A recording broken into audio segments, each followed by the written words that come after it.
Boa tarde, pessoal. Boa tarde a todos e a todas que estão aqui nos assistindo. Nós vamos iniciar uma live imperdível hoje, que é a discussão sobre os tributos que incidem sobre o patrimônio de uma holding familiar. Muitas pessoas têm dúvidas em relação a esse tema. Vou constituir minha holding familiar como planejamento patrimonial e sucessório, quais são os tributos que eu terei que pagar, os tributos que, por algum motivo, existem discussões jurídicas. E aí, hoje eu vou estar com uma convidada muito especial para a gente trabalhar essa questão. A ideia dessa live surgiu justamente por esses questionamentos que nós presenciamos dos clientes, principalmente em relação a dois tributos, que é o ITBI, que a gente vai discutir ao longo da nossa apresentação, e o ITCMD, as propostas de aumentos desse tributo no Brasil, tá? Então, nós vamos refletir sobre esses dois tributos e dirimir as dúvidas referente a esse tema. Bom, eu gostaria de convidar aqui minha convidada mais do que especial, Karina Jabur. Ela é advogada com especialização em direito tributário e planejamento patrimonial da família, sócia fundadora do KJ Advogados, escritório com sede em São Paulo, na capital, tá? Então, Karina, seja muito bem-vinda. Deixa eu adicionar você aqui. Seja muito bem-vinda. Essa é a primeira de muitas outras lives. Se sinta em casa, que você está em casa. E fala aí para o pessoal, Karina, um pouquinho da sua história, como é que você chegou até esse trabalho de holding familiar, do planejamento patrimonial e sucessório. Boa tarde, Márcia. Boa tarde, pessoal. É uma honra estar aqui sendo convidada por você para estar participando dessa discussão, desse bate-papo, poder estar dirimindo as dúvidas tanto dos nossos clientes, quanto dos colegas que às vezes nos assistem, né?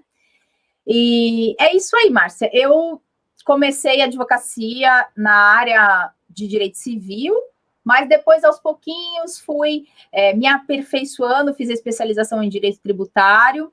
Eu gostava bastante já dessa área, mas para ingressar ali é um pouquinho mais difícil, né? A gente sempre acaba começando sempre pelo civil, pelo trabalhista. Trabalhei em tudo que era área, mas aí eu me identifiquei bastante com o direito tributário e, ultimamente, eu tenho me dedicado a essa questão do planejamento patrimonial da família, que também envolve, dentre outras áreas, o direito tributário, o direito societário, o direito de família, né? Direito civil. Então, é uma área muito mais ampla que dá para a gente colocar um pouquinho de cada coisa. E é isso. Hoje estou aqui com você, fazemos parte, né, do time Holding Brasil, que é um time de profissionais altamente qualificados aí no Brasil todo, trabalhando com planejamento patrimonial.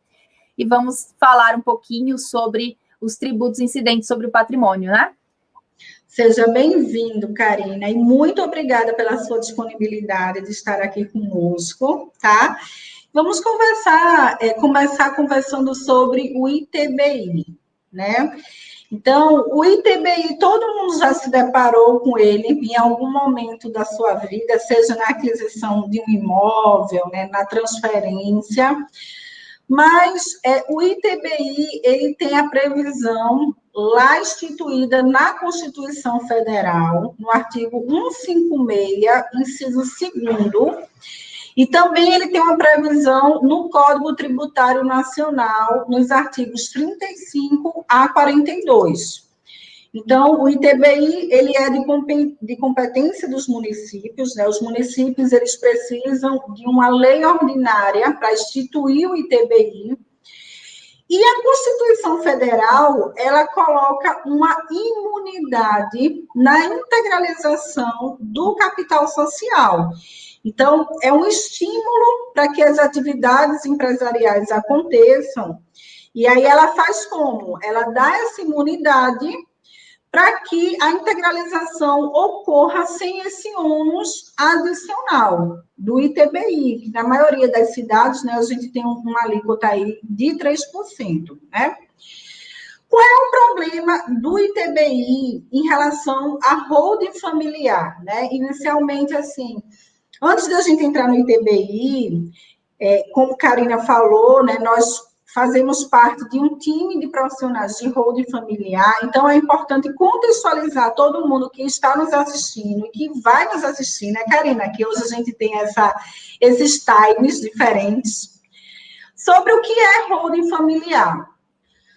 E eu vou falar e depois, Karina, por gentileza, se você quiser complementar, fica à vontade, tá? Ok. A holding familiar é um sistema de planejamento sucessório, mas não só sucessão. Para mim, particularmente, um dos maiores objetivos dela é a sucessão. Né? Então, quando você tem a sucessão muito bem dimensionada na sua cabeça, de proteger os seus filhos do inventário, de evitar os custos, e todo o processo, seja ele judicial ou extrajudicial do inventário, já é uma grande razão para você fazer uma holding familiar. Mas também ela vai trazer uma economia tributária, e muitas vezes, assim, uma economia tributária significativa, aliado com uma proteção patrimonial, né? Então, empresários que têm suas empresas constituídas e querem segregar o seu patrimônio dos riscos da atividade do negócio, eles demandam por holding familiar. E é esse tipo de configuração que nós vamos tratar aqui, né? Os problemas tributários que incidem sobre a holding familiar. Karina, por gentileza, você gostaria de contextualizar mais sobre a holding familiar? Márcia, eu acho que você já deixou bem amplo, né? A holding é um sistema que pode ser composto por uma ou mais empresas, isso vai depender da necessidade da família. Então, se nós estamos falando apenas de uma questão de planejamento sucessório, com poucos imóveis, que não demandem, que não tenham atividades de locação ou de outro segmento aí na questão imobiliária, a gente pode fazer com uma empresa apenas. Se nós temos uma situação de locação, a gente já necessita de uma operacional, ou se essa família tem atividade empresária com outra empresa fora do sistema, também a gente consegue fazer um planejamento tanto para a questão de proteção patrimonial, quanto para já deixar a sucessão programada dentro dessas empresas. Então, é um sistema muito completo. É um sistema que atende tanto as famílias que têm patrimônio pequeno, quanto as famílias que têm um patrimônio grande, né? Como eu assisti um vídeo hoje de um colega nosso, o Dr. Tárcio Coutinho, que ele falou um negócio muito legal. Nós precisamos copiar os bilionários naquilo que cabe a nós, porque os milionários, eles dificilmente deixam patrimônio para ser inventariado, para passar por esse processo que acaba, além de levar um percentual grande do patrimônio para o bolso do Estado, ainda pode gerar conflitos na família, pode gerar desorganização de patrimônio, pode gerar até a falência de algumas empresas por questões de briga e discussão. Então, é um sistema muito completo, é um sistema muito indicado para o pequeno, para o médio, para o grande. A gente precisa mesmo começar a abrir um pouco a mente nessa questão de planejamento para começar a introduzir e ampliar esse sistema no Brasil. Sem dúvida, Karina. E você tocou num aspecto muito importante, que é a questão das empresas, né? A gente sabe que a nossa realidade hoje não são empresas, grandes empresas. O que move o Brasil são empresas familiares. E uma das coisas mais complexas hoje na justiça é apurar as cotas societárias, o valor dessas cotas societárias. As cotas societárias são bens móveis.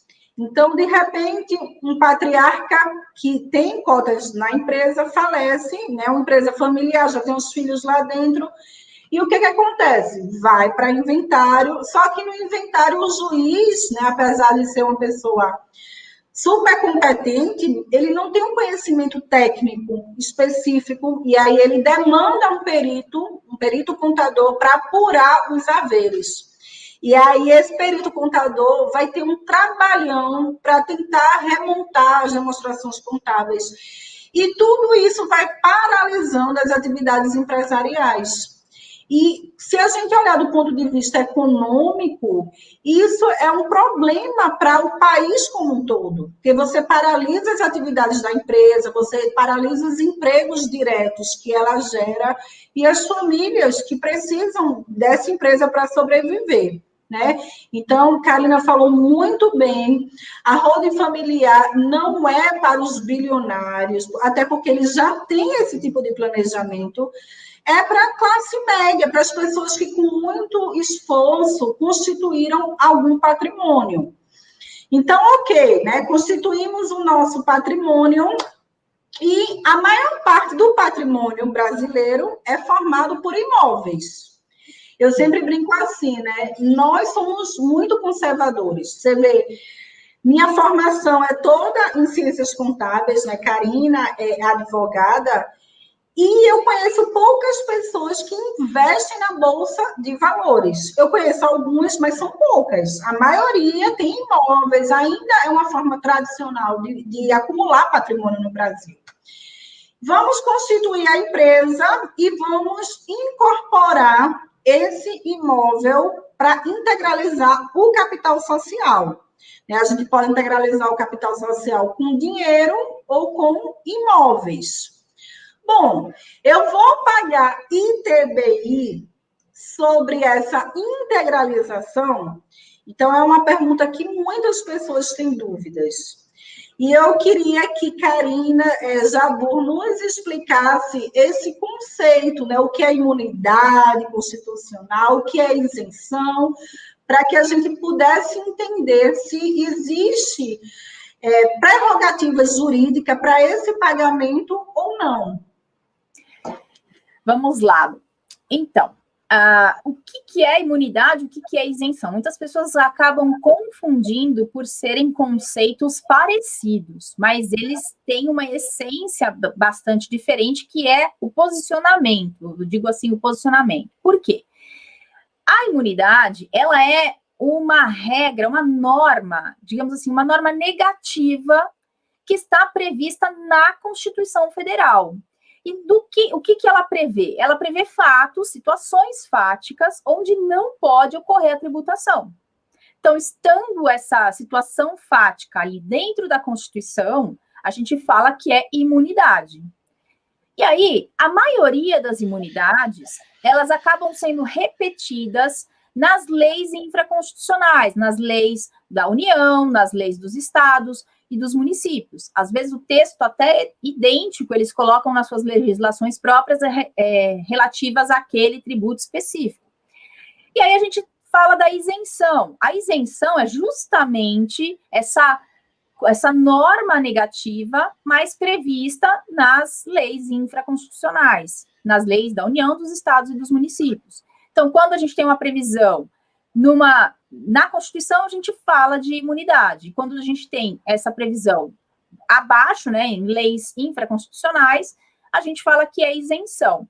Na prática, é a mesma coisa. São situações fáticas onde não pode ocorrer a tributação.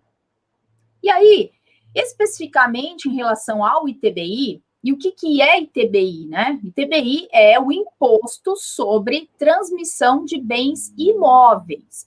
Muitas pessoas confundem e acham que, por exemplo, numa transmissão de um veículo, ou, por exemplo, de cotas sociais, quando você faz a venda de cotas ou a transmissão dessas cotas de alguma forma, que pode haver o ITBI. O ITBI, ele acontece apenas nas questões de imóveis. Eu até trouxe aqui o conceito que está no artigo 156, porque o 156, ele fala sobre os tributos dos municípios, e aí o inciso 2, que fala especificamente do ITBI. Então, ele fala, o ITBI é a transmissão inter vivos, ou seja, só numa relação onde as pessoas ainda estão vivas. Se for decorrente de causa-morte, de falecimento, aí a gente está falando de outro tributo, que é o ITCMD. Então, uma transmissão inter vivos, a qualquer título, porém por ato oneroso. Porque também, se for uma questão de uma transmissão gratuita, aí a gente está falando de doação, que também não é ITBI. Então, de bens imóveis, por natureza ou acessão física, e de direitos reais sobre imóveis, exceto os direitos de garantia. E também sobre os direitos e a cessão de direitos de aquisição dos imóveis. Então, nessas situações é que ocorre o ITBI, a cobrança do ITBI, é um imposto para cobrança dessas situações. E aí a imunidade, essa imunidade, ela está prevista no inciso 2º do parágrafo 2º desse artigo 156 da Constituição. E ela traz alguns casos específicos, situações fáticas, onde não é possível fazer a cobrança desse ITBI. Então, ele traz o seguinte, olha, não incide sobre a transmissão de bens ou direitos incorporados ao patrimônio da pessoa jurídica em realização de capital. Então, essa parte significa justamente quando você faz a subscrição do capital social de uma empresa e você vai pagar esse capital, que a gente fala, você vai integralizar esse capital com bens imóveis. Então, você transfere a propriedade da pessoa física para a pessoa jurídica. Nessa situação de pagamento do capital social, nessa transmissão, não pode ter a cobrança do ITBI. Existem outras situações também, que são, por exemplo, quando você faz transmissão de bens decorrentes de fusão, incorporação, cisão ou extinção da pessoa jurídica, mas essa questão ela não se aplica se a pessoa jurídica tiver atividade preponderante de compra e venda de imóveis ou de locação, enfim, atividade imobiliária. Isso está mais detalhado no Código Tributário, né, Márcia? Mas é isso, imunidade e isenção, essa é a diferença, e a questão do ITBI no teor da Constituição Federal, quando é utilizado para pagamento de capital social, para integralização numa pessoa jurídica, para pagamento de capital social, ele não pode ser cobrado ITBI. Mas a gente tem alguns problemas em relação a isso, né, Márcia?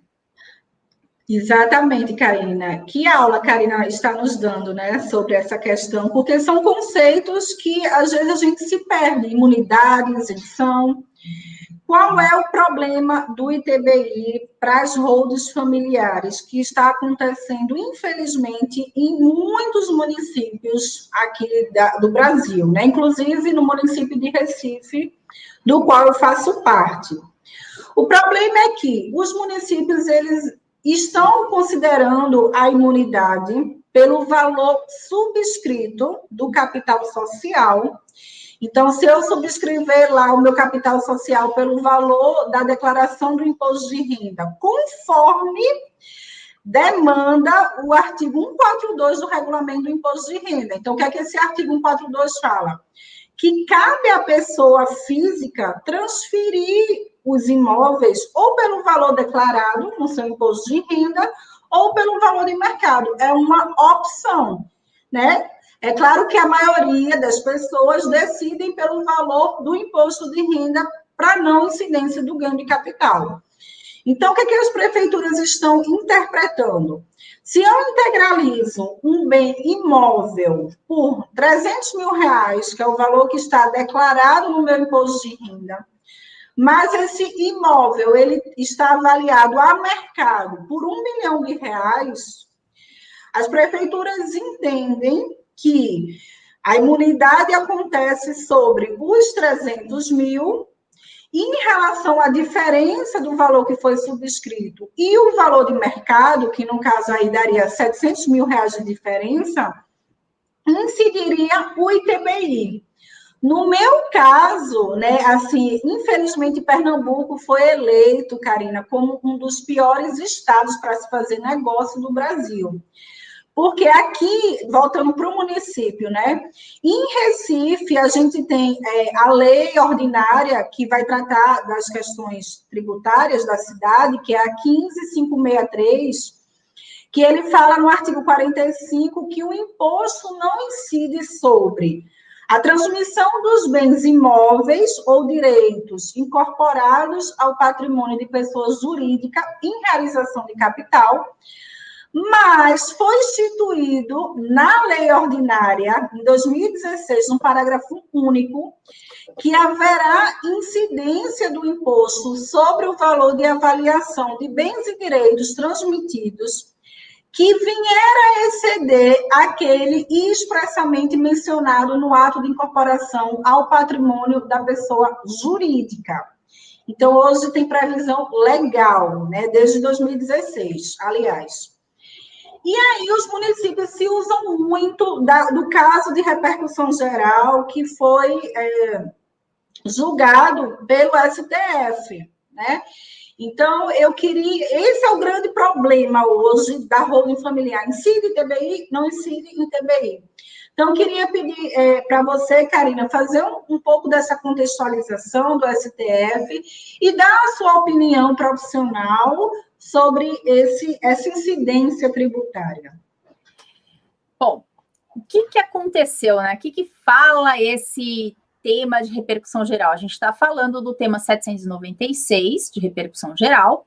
E o que é esse raio de repercussão geral? Também temos que esclarecer isso, né? Repercussão geral é um tipo de julgamento que a gente tem no STF quando a matéria ela é capaz de afetar todas as outras pessoas, todos os outros processos, e não estritamente relacionada àquele caso entre aqueles particulares ou entre aquela pessoa e aquele ente público. Então, quando existe uma possibilidade de impactar uma grande quantidade, impactar a sociedade como um todo, então eles elegem aquele como um tema de repercussão geral. Lógico que tem alguns requisitos especiais, específicos na lei para ser considerado, né? Mas, em geral, é isso. E aí eles fazem um julgamento que acaba sendo um julgamento vinculante. Então, quando já tem um julgamento em repercussão geral, os tribunais inferiores, eles são obrigados a seguir aquela orientação para a gente não ter conflitos. E como o órgão superior, ele já julgou aquilo, para não ter outros casos chegando até lá para ter a mesma decisão. Então, aí a gente fala de tema de repercussão geral. E o que aconteceu? Eu não me lembro exatamente quando foi o processo inicial, mas nós tivemos uma empresa em Santa Catarina, se eu não me engano é São João da Barra. Essa empresa, ela foi criado um sistema de holding familiar com um capital social baixinho, de R$24 mil. E o que os integrantes dessa família quiseram fazer para pagar esse capital social? Eles transmitiram os imóveis, e eram 17 imóveis, eles transferiram esses imóveis para pagamento desses R$24 mil. Acontece que o valor histórico desses imóveis era de aproximadamente R$800 mil. Era um pouco mais que isso, mas arredondando R$800 mil. Para pagar um capital de R$24 mil. Então, subscreveram um capital de 24 mil e integralizaram esses 24 mil com os 800 mil de imóveis. Óbvio que a diferença, esses 786 mil aí aproximadamente, eles tinham que entrar na empresa de alguma forma. Não tinha como, eles não fizeram uma transferência parcial, eles transmitiram o imóvel inteiro e esse valor excedente, ele entrou para a empresa como reserva de capital. Existe essa previsão, é possível que isso aconteça, é uma manobra perfeitamente lícita, até aí não tem problema nenhum. O grande ponto foi que, como o valor de 786 mil, ele não entrou na empresa a título de integralização de capital social, a prefeitura do município fez a cobrança do ITBI.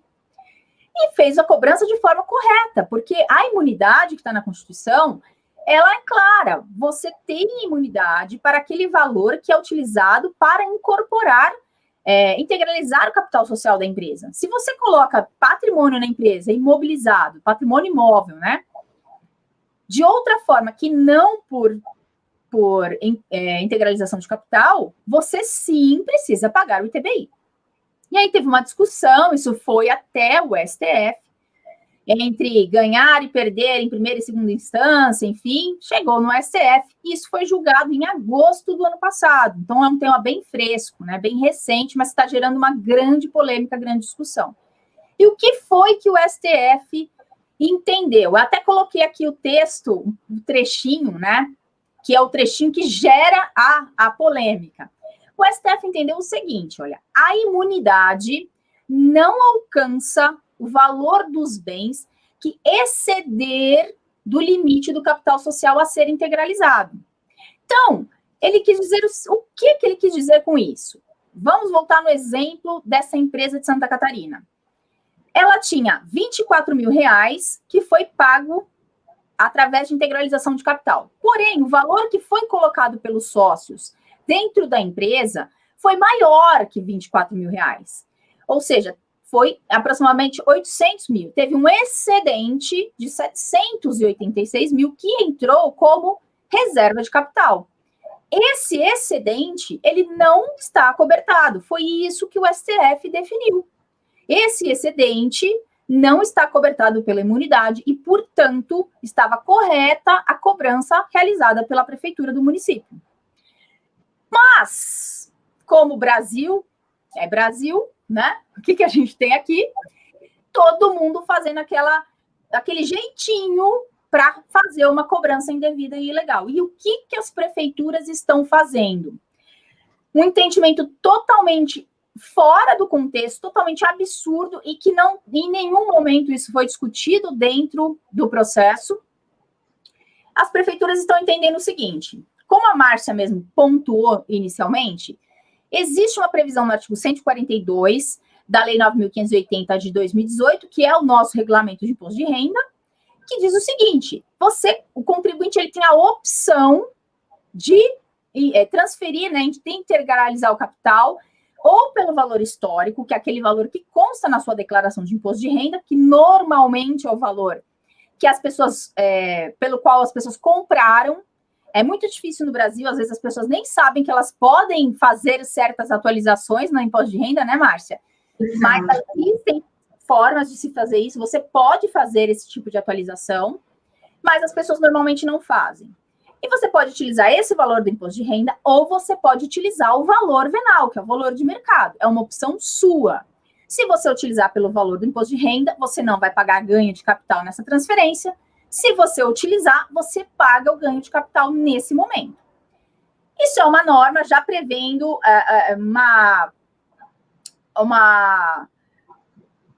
como é que eu vou dizer aqui? Até me fugiu a palavra. Uma integração entre os municípios e o Estado justamente para incentivar os negócios. Porque esse ganho de capital, uma hora ele vai ser pago caso o imóvel seja vendido na pessoa jurídica. Então, vai ser como se fosse um diferimento desse pagamento.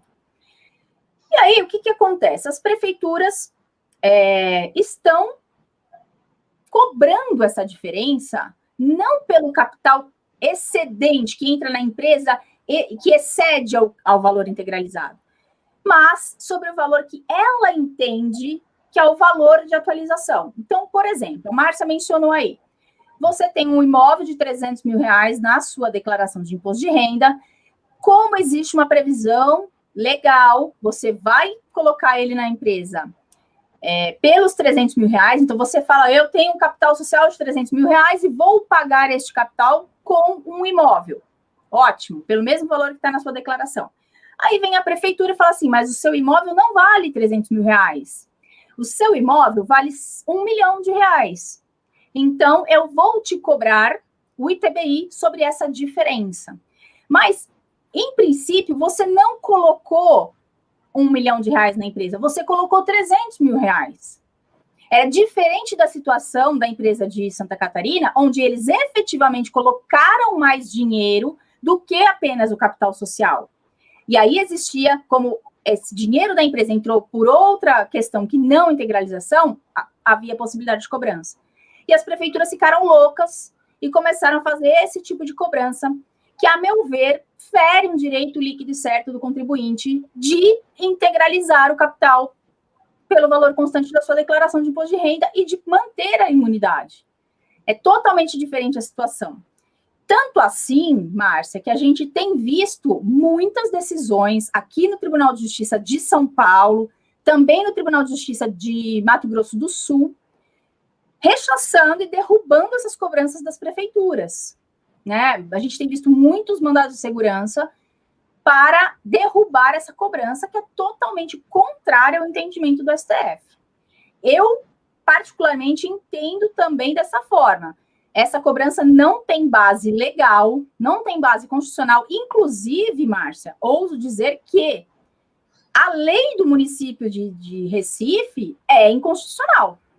Porque se existe uma previsão na Constituição dizendo que o valor utilizado para integralizar capital, ele está cobertado pela imunidade, ele não pode ser tributado, não pode o município querer mandar mais do que a Constituição Federal. Então, eu acredito que aí também existe uma possibilidade de ingressar com mandado de segurança para derrubar essa questão aí, dessa cobrança no Recife. Perfeito, Karina. Então, assim, percebam que são duas situações bem diferentes, né? Uma situação é eu integralizar um imóvel que está no meu imposto de renda por 300 mil e eu integralizei por 10 mil. Então, claro que a prefeitura ela vai ter fundamentos para cobrar a diferença, porque, como Karina bem explicou, entrou por 300 mil. Então, por que eu vou pagar o ITBI sobre 10 mil? Mas outra coisa, outra situação, é você integralizar por 300 e o imóvel ser avaliado, ainda tem essa questão do valor, né? Por 1 milhão, 1 milhão e 500, e eles entenderem que é o mesmo fato em relação ao que foi apresentado nessa empresa de Santa Catarina, né? Então, assim, só para contextualizar, eu já passei uma situação em que a prefeitura, não foi nem de Recife, foi de Jaboatão, que é um dos municípios que faz parte da Grande Recife, né? Ela cobrou o ITBI um valor muito alto em relação ao valor da negociação, e na época, isso foi recente, foi esse ano, eu questionei como é que a prefeitura tinha chegado naquele valor.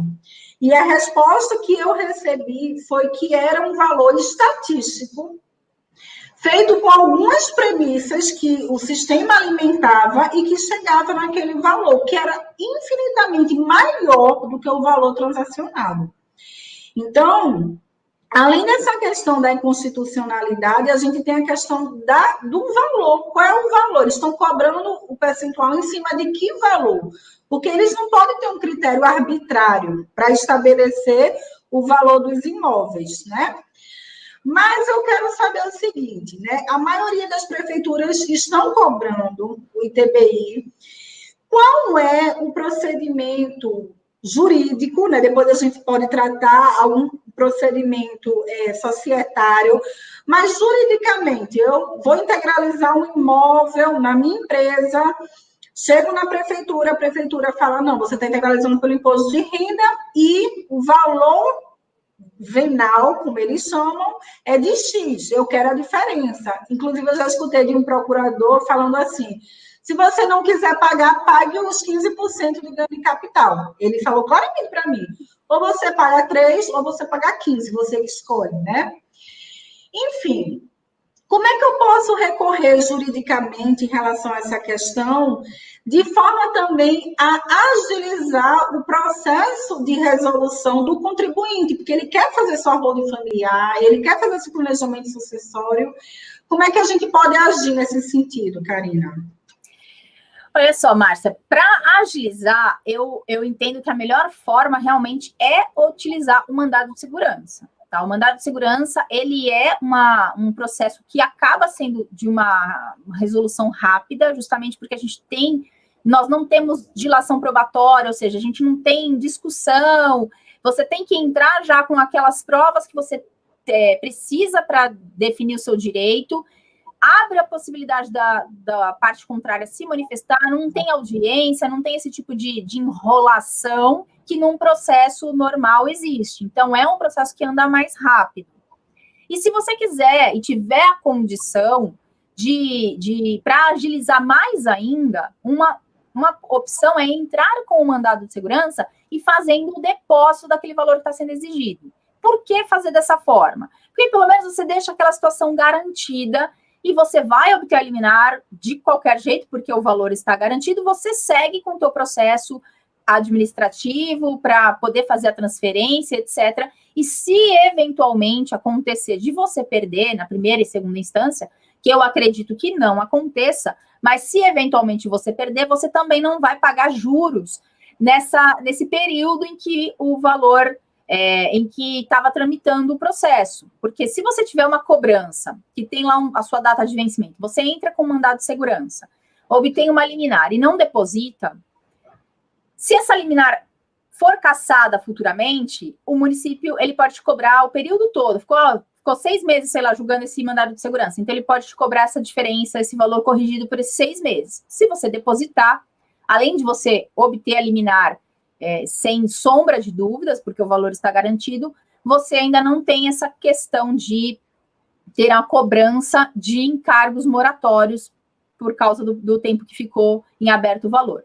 Essa é a forma, ao meu ver, mais rápida. Mas existe a possibilidade também de se entrar com mandado de segurança até previamente. Se você souber que aquele município está agindo dessa forma, você conseguir fazer uma consulta ali e obter uma informação de que vai ser cobrado, se você tentar fazer o procedimento pelo valor do imposto de renda, você pode tentar um mandado de segurança anterior àquela questão. Então, antes de ter a cobrança efetiva, já entrar com mandado de segurança.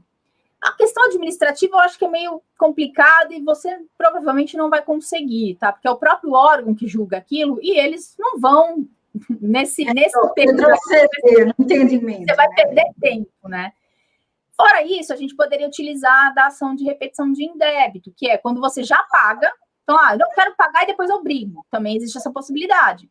Você paga o tributo, resolve o teu problema da tua holding e fica discutindo ali para pedir de volta aquele valor. A diferença aí é que você, dependendo de quanto a gente está falando aí de valor, essa restituição, ela pode entrar para precatório, e aí demora mais tempo para você receber, né? Se você tiver condição de depositar judicialmente, essa é a melhor opção, a meu ver.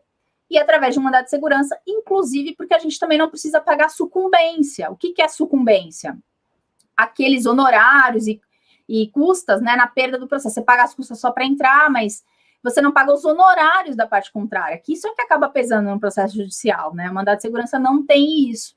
Então, também é uma questão a se considerar quando vai analisar. Mas aí tem que ver cada caso, Márcia, porque depende de valor, depende de quanto a gente está, né? Qual patrimônio, às vezes não vale a pena uma situação, vale melhor a outra, a gente tem que analisar caso a caso. Mas essa seria a solução. E tem dado muito certo. Os estados estão derrubando, estão aceitando isso daí. Porque veja o que absurdo que você ouviu aí desse auditor, né? Ou você paga 15% ou você paga 3%. Veja, se o próprio União está diferindo o recebimento de ganho de capital, porque ela sabe que talvez você vai vender isso aí lá um dia, aquilo entrou pelo mesmo valor que saiu da pessoa física, por que o município também não faz esse diferimento para se vender, vai vender pelo valor de mercado e vai pagar o valor do ITBI lá na frente, né? Não tem muito sentido essa transferência. E ele não pode te impor, para você conseguir não pagar o ITBI, você vai ter que pagar ganho de capital. Você tem um direito de passar aquilo. Né? Previsto. Exatamente. E a Constituição, ela não faz menção a valores. Ela não faz menção a valores. Você está integralizando o capital. Então, a prefeitura não pode falar, você integralizou o capital, mas eu acho que seu imóvel vale mais, então você tem que pagar. A Constituição não faz essa distinção, né? Perfeito, Karina. E essas são as medidas jurídicas, né, que Karina nos mostrou que podem e já estão sendo adotadas por alguns contribuintes. Alternativamente, também existem algumas formas societárias e contábeis da gente recorrer em relação a essa possibilidade. Porque a gente já está falando de pessoa jurídica, né, e do valor de integralização, então, são valores contábeis, ou valores de mercados que a gente está utilizando como base de mensuração. Então, é uma alternativa que a gente está estudando no time Hold Brasil, que, se testada, quando testada, já, né, a gente já começou a elaborar o processo, vai ajudar também os contribuintes, porque realmente, minha gente, tem uma questão assim que mostra a avidez do Estado em arrecadar. Karina falou aí dos precatórios, o que significa, né? Significa que se você ganhar, você vai para uma lista que não tem prazo para você receber. Então, é como se o governo ele fosse muito ávido para receber, para arrecadar, e ele não tem nem limites de prazos previamente estabelecidos para pagar, né? Embolsar o contribuinte. Bom, mas problemas à parte do ITBI, né, Karina, que existem soluções, graças a Deus, e o direito está aí para nos mostrar os nossos direitos e os nossos deveres, né? A gente precisa do aparato constitucional. Também nós temos, quando a gente fala de planejamento sucessório, a gente também tem o imposto, que é o ITCMD, né? Que é o ITCMD. Isso, eu já estou no ITBI de novo, no ITCMD. O Imposto de Transmissão, Causa, Mortes e Doação, que é um tributo de natureza estadual, esse não é municipal, também previsto na nossa Constituição, no artigo 155, inciso 1º, tá? Então, a obrigatoriedade do pagamento do ITCMD nasce com a transmissão não onerosa do bem, seja pelo falecimento do possuidor do bem, causa morte, seja pela doação em vida ou intervivos. Bom, no parágrafo 1º do inciso 4º da Constituição, é estabelecido que as alíquotas máximas serão fixadas pelo Senado Federal. E o Senado fixou essas alíquotas hoje em 8%, em até 8%. Então, por exemplo, aqui no meu estado, nós já temos a nossa alíquota máxima, né? Para heranças a partir de R$400 mil, já se paga 8%. Em alguns outros estados, você não tem ainda adoção desse limite, que foi estabelecido pelo Senado Federal. Como o Estado ele está ávido para arrecadar, e isso se agravou muito pela questão da pandemia, porque o Estado ele teve que emitir moedas, ele teve que pagar o auxílio emergencial, não tinha outra alternativa. Então, assim, a União ficou com um déficit muito grande, os estados também. Então, foi agravado pela pandemia que nós ainda estamos vivendo. O ITCMD é uma das alternativas de majoração, né? Então, existem alguns projetos, no meu ponto de vista, até absurdos, para se aumentar o ITCMD. Então, você vai fazer uma doação ao seu filho, não faça de boca, que muitas vezes, não, já doei isso para o meu filho. Sim, mas você já fez a escritura, já mudou no registro? Não, mas já está doado. Não é, minha gente, não é assim que funciona. Não faça de boca, né? Você vai ter que fazer uma doação, se essa for sua opção, e você vai ter que pagar esse imposto, que vai chegar até 8%. Então, existem algumas propostas de aumento hoje vigentes no Brasil, tá?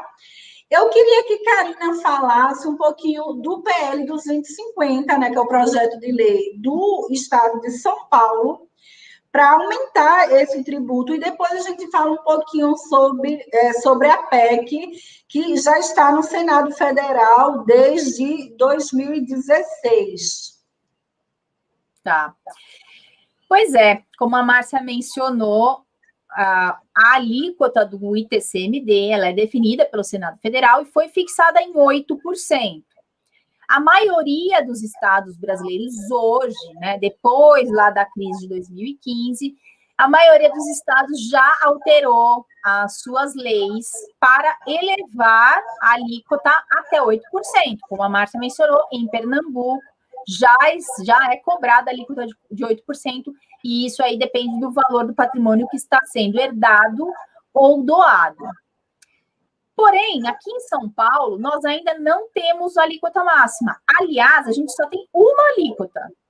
Nós temos uma alíquota que ela é válida tanto para doações quanto para eventos causa-mortes, ou seja, quando ocorre o falecimento, você precisa fazer um inventário. Existem estados, eu não sei como que é aí, Márcia, mas eu sei que no Ceará você tem uma alíquota menor, se eu não me engano é 4% para casos de 2% a 4% para doações, ou de 2% a 8% no caso de causa-mortes. Aqui em São Paulo, não. A gente tem uma situação de isenção, então a gente tem, quando é o único imóvel, até 5.000 UFESPs, que aí o FESP hoje está entre aproximadamente R$29. Então, o imóvel de aproximadamente, dá, acho que uns 150 mil, mais ou menos isso. Você não paga o ITCMD, é isento. Se for doação também, até R$2.500, você não... 2.500 UFESPs, né? Você que dá mais ou menos R$72 mil, você não paga o ITCMD. Fora isso, já vai para 4%, não tem conversa. Mas a gente está limitado a 4%. E aí veio esse PL, que é o 250 de 2020, que ele começou lá em abril do ano passado, logo nessa questão da pandemia. E como a Márcia mesmo colocou, uma das justificativas é o fato da Covid, né? Dessa crise toda que o país está passando pela questão da Covid. Não só isso, mas também se coloca aí como argumento, o mesmo argumento que tem outros projetos que estão no Senado, que é a questão de o Brasil ser o país que tem uma das menores taxações de herança, enfim. Nós temos uma das menores taxações de herança, pode até ser comparado a outros países, mas nós temos taxações absurdas sobre o consumo. Do mundo. Exatamente, a gente paga ICMS absurdamente, valores altíssimos, em tudo que a gente consome, né? Em qualquer coisa. Então, se a gente for sopesar, a gente acaba tendo uma carga tributária, no geral, muito maior do que muitos países mais desenvolvidos. Mas voltando aí ao PL, o que acontece? A ideia, justamente, é acompanhar os estados que já cobram a alíquota máxima e fazer esse processo escalonado de 0, né? Vai ter uma faixinha de isenção aí, até 8%. Isso já, aliás, a gente teve um projeto anterior, que foi julgado no ano passado, que foi, se eu não me engano, 529 de 2020. Esse projeto, ele não mexia só com o ITCMD, ele mexia com outros tributos aqui de São Paulo, ICMS, PVA, várias coisas, e inclusive o ITCMD, e era bem agressivo em relação a isso, queria, inclusive, fazer cobrança de ITCMD sobre previdência privada, que hoje a gente sabe que não tem. Mas previa isso e foi, assim, uma brigaiada aqui tremenda, que no final das contas acabaram fazendo um acerto, porque o governador precisava aprovar o projeto por causa da questão do aumento do ICMS, que era o principal. Aqui em São Paulo é a maior arrecadação, né? Acho que em todos os estados, no final das contas, é o ICMS a maior arrecadação. Então, como eles estavam muito preocupados com isso, eles falaram, tudo bem, já tem um projeto lá de ITCMD específico, vamos tirar o ITCMD desse projeto para ser aprovado. E aí acabou que não foi aprovado. Mas eu acredito que vai acabar sendo aprovado, sim. A gente está chegando no final do ano, como é de costume, né? A gente sempre é pego de surpresa ali, vem o Natal e a gente ganha um presente, que é aumento dos tributos, né, Márcia? É um presente de grego, né? Exatamente. E por que faz isso? Por que o governo faz isso? Normalmente, para que ele possa, nos tributos, exceto as contribuições e algum outro tributo ali específico, você precisa ter uma aprovação no exercício anterior para você poder cobrar no seguinte. Então, se eles tiverem intenção de cobrar esse ITCMD já com aumento para o ano que vem, precisa ser aprovado esse ano. Então, a gente está agora em julho, final de julho, já está chegando aí, ó, quase estamos em agosto, estamos caminhando para o final do ano, então precisamos ficar espertos em relação a isso, porque esse projeto pode sim ser aumentado, pelo menos aqui em São Paulo, né, para acompanhar os demais estados, que acho que já são 18 estados, não é, Márcia? Você tem a lista completa aí? Eu tenho essa lista, Karina. Hoje nós temos 10, até 2018 eu tenho essa lista. 10 estados: Ceará, Santa Catarina, Mato Grosso, Paraíba, Sergipe, Goiás, Pernambuco, Tocantins, Bahia e Rio de Janeiro. Deve ter crescido, né, de 2018 para cá. Mas, Karina, esse argumento de que os estados estão com deficiência financeira é o mesmo argumento anterior à pandemia. Então, por exemplo, eu listei aqui as propostas de aumento do ITCMD. Né? A gente teve uma proposta em 2015 da CONFAZ, que é o Conselho Nacional de Política Fazendária, que reúne os secretários da Fazenda, e aí eles estão propondo um aumento de 8 para 20, argumentando exatamente deficiência financeira dos estados. Isso em 2015, né? Aí a gente tem de autoria de Cid Gomes, que propõe um aumento de 8 para 16%. E o argumento é que esse aumento irá contribuir para atenuar o atual quadro de dificuldades financeiras que passam os governos subnacionais. E a gente tem agora a PEC, né, que é de 2015 ou 2015, né? E aí eu queria que você falasse um pouco sobre ela, pessoal, porque assim, o nosso papel aqui é alertar vocês sobre o que vai acontecer no Brasil, né? A gente tem um limite máximo de tributação sobre a renda. Ninguém aguenta mais pagar imposto de renda. Não tem como majorar isso.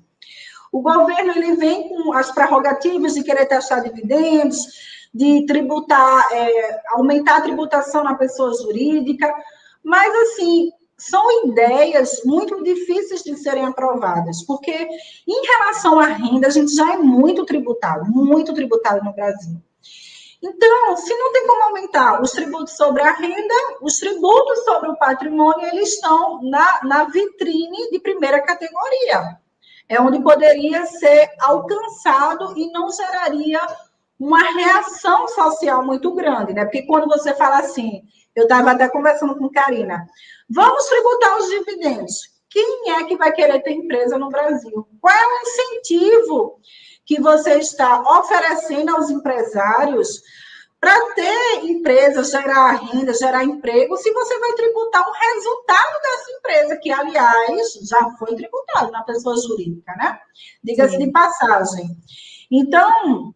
E, aliás, Márcia, justamente por esse argumento é que deixou de ser tributado em 1996 para gerar investimentos. Foi aí onde eles cortaram essa tributação, né, a partir de 1996, justamente por causa disso que você está falando. Vamos gerar mais oportunidades, mais empregos, vamos trazer investimento para as empresas, né? E agora eles estão pensando em voltar essa cobrança, vai cair o investimento.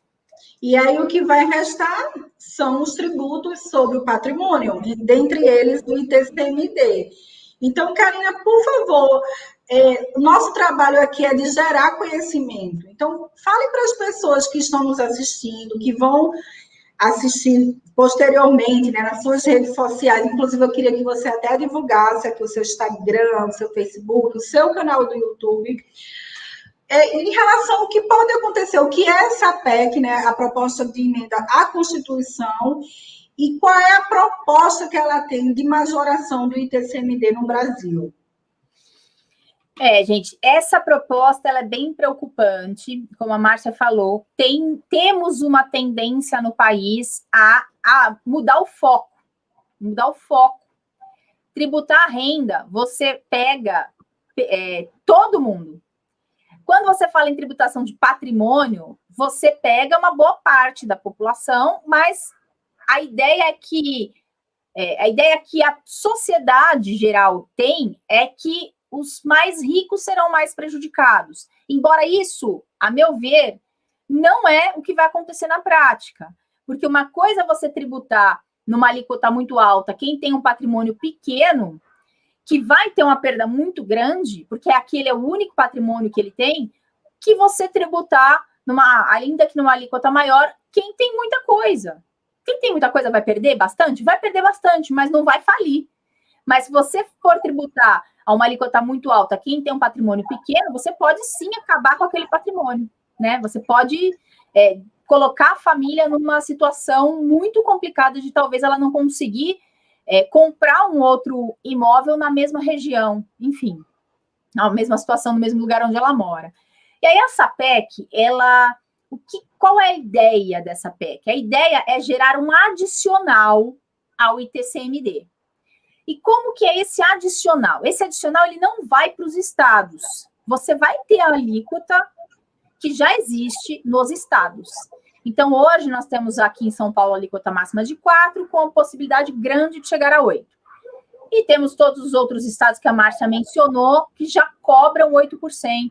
E a gente tem algumas propostas também, né, Márcia, como você mencionou, querendo elevar ou para 16 ou para 20 essa alíquota máxima do ITCMD. Então, se você for doar alguma coisa para alguém, ou se você precisar passar por um processo de inventário, você vai ter que recolher esse tributo calculado a essa alíquota de 8, que é o que temos hoje, 16 ou 20 que podemos vir a ter.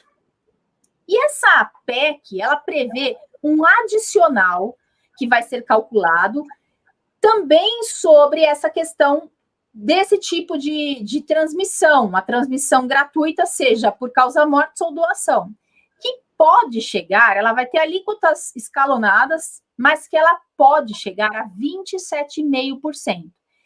E aí, quando eu digo pode chegar a 27,5%, não é o total. Pode chegar só esse adicional a 27,5%.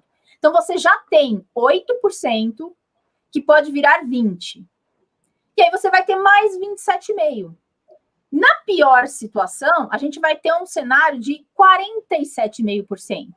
É um absurdo. Só de imposto. Só do ITCMD, exatamente. Então, vamos pensar na situação de um inventário. A família que está passando por um processo de inventário.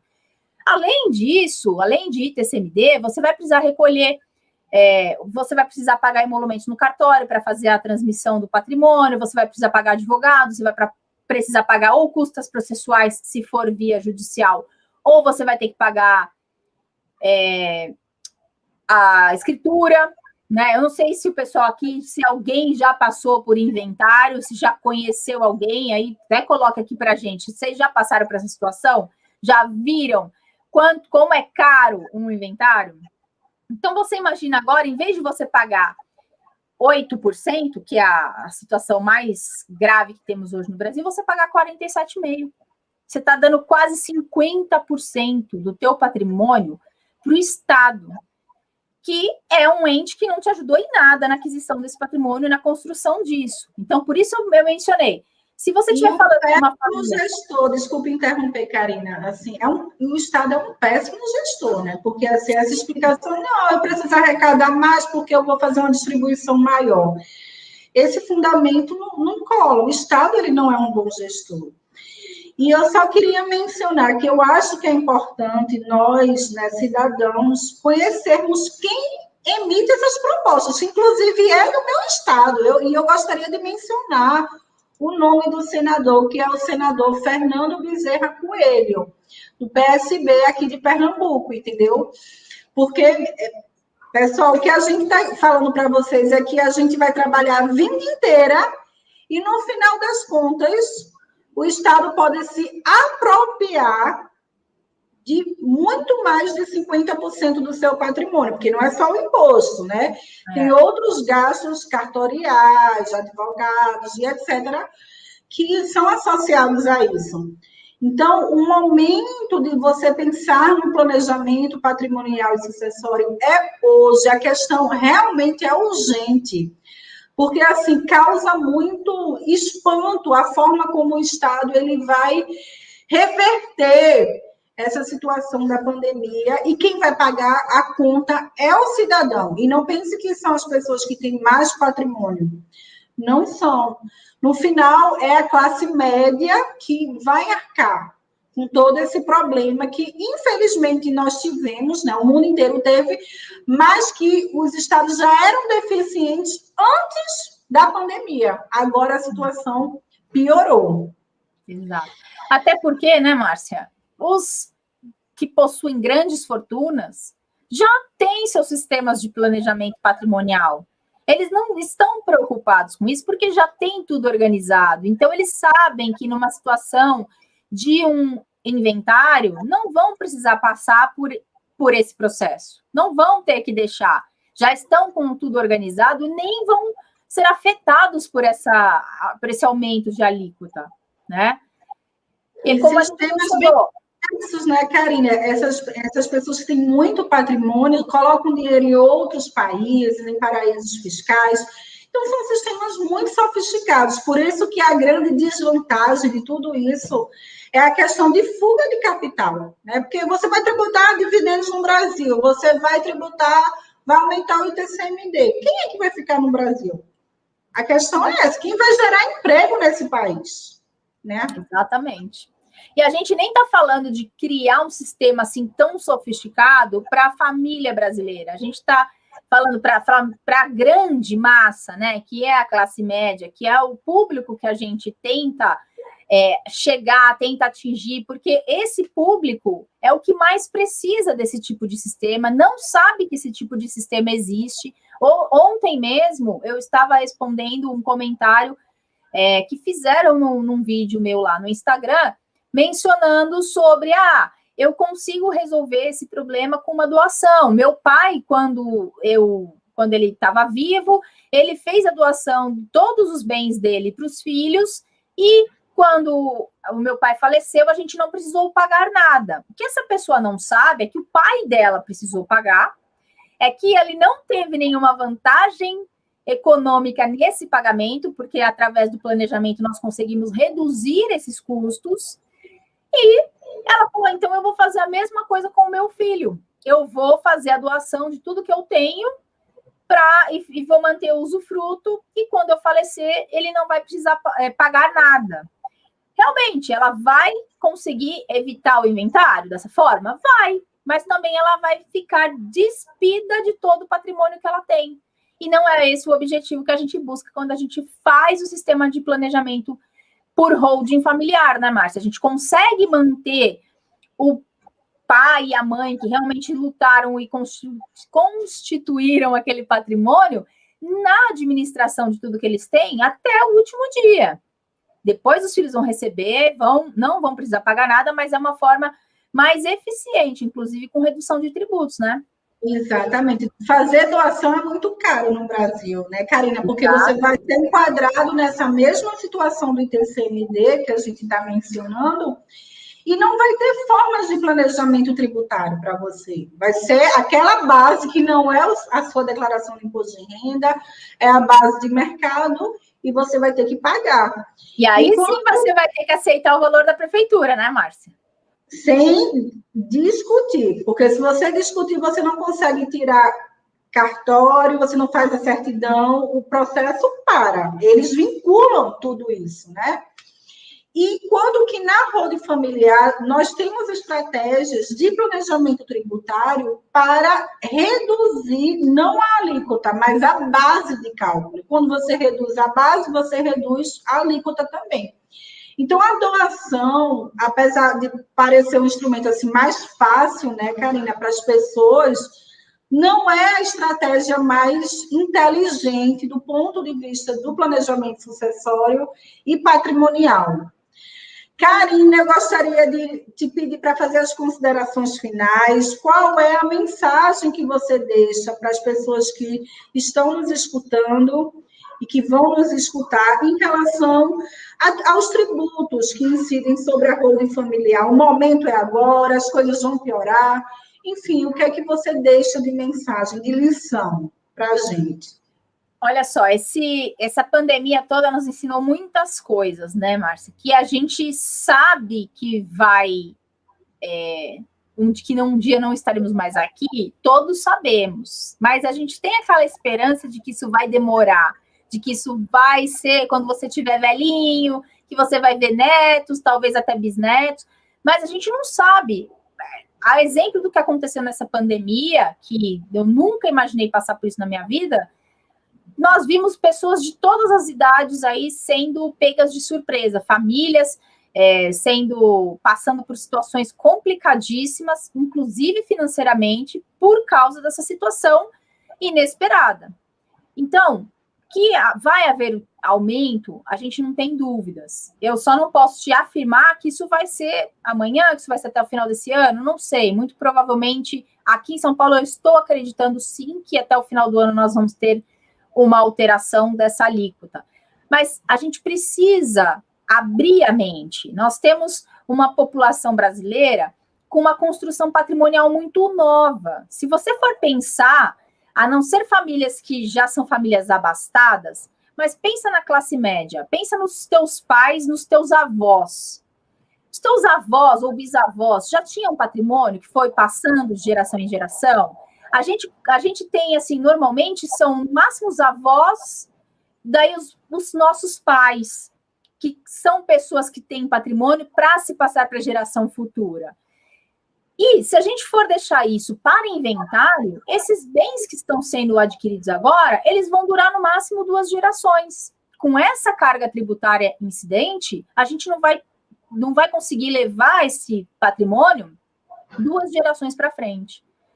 Então, não tem muito sentido você construir algo sabendo que daqui a pouco, lá na frente, passou, seu neto, seu bisneto não vai conseguir chegar.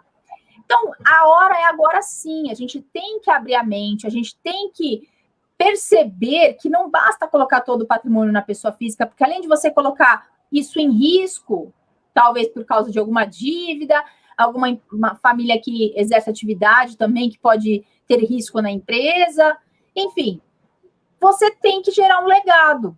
Se você deixar isso na pessoa física e precisar deixar esse patrimônio para inventário, as suas gerações futuras não vão chegar a ver nada disso. Agora que a gente está construindo um patrimônio, a gente precisa também construir estratégias para que esse patrimônio perdure na família. E o sistema de holding familiar é o sistema que melhor obtém, melhor atinge, né? Faz com que a pessoa atinja esse objetivo. Você doar não vai adiantar muito, você vai ter um gasto muito grande com tributos. Então, gente, vamos sim buscar informação. A doutora Márcia tem muitos vídeos a respeito do sistema, eu tenho muitos vídeos a respeito do sistema. Nós fazemos parte do time Holding Brasil, que são profissionais altamente qualificados, atuando no Brasil todo, entre contadores e advogados. Então, se você está aí em algum lugar, busque essas pessoas, procure pelo time, procure por nós nas redes, no meu canal, no canal da doutora Márcia, e informe-se sobre essas estratégias, conheça as coisas, converse com um profissional, marque aí a sua sessão de viabilidade para entender se aquilo pode te beneficiar de alguma forma, até porque pode ser que não seja o caso para você, dependendo da sua situação. Mas busque isso antes de sair fazendo qualquer tipo de coisa, antes de sair doando, ou fazendo testamento, ou fazendo qualquer coisa louca, sem ter o auxílio de um profissional. É certeza que você vai poder ser muito mais beneficiado do que se você sair por aí fazendo qualquer coisa sem um acompanhamento. É isso, Márcia.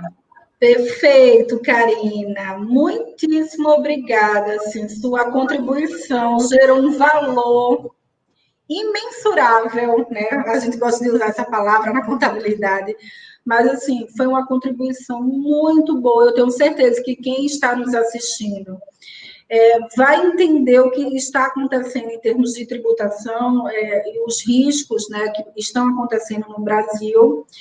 E lembrando, pessoal, que uma estratégia de planejamento sucessório é por amor, né? É para você realmente conseguir gerar paz na sua família, é para você fazer com que um irmão não deixe de falar com outro irmão por conta de patrimônio, pai não deixe de falar com os filhos por conta de herança. É por amor e não por obrigação, tá? Eu queria agradecer. Karina, queria me disponibilizar para a gente fazer pelo Instagram, que não deu certo, mas, assim, se você quiser, a gente pode marcar, né, na próxima vez. Eu deixei aqui o Instagram da doutora Karina, @KarinaJabu, e o YouTube também, Karina, é Karina Jabur, né? Karina Jabur, é. Pronto. Pessoal, muitíssimo obrigada. Que Deus abençoe a vida de vocês e que vocês pensem sobre o planejamento sucessório. Um grande abraço e até a próxima. Tchau, Márcia. Até a próxima, pessoal. Bye.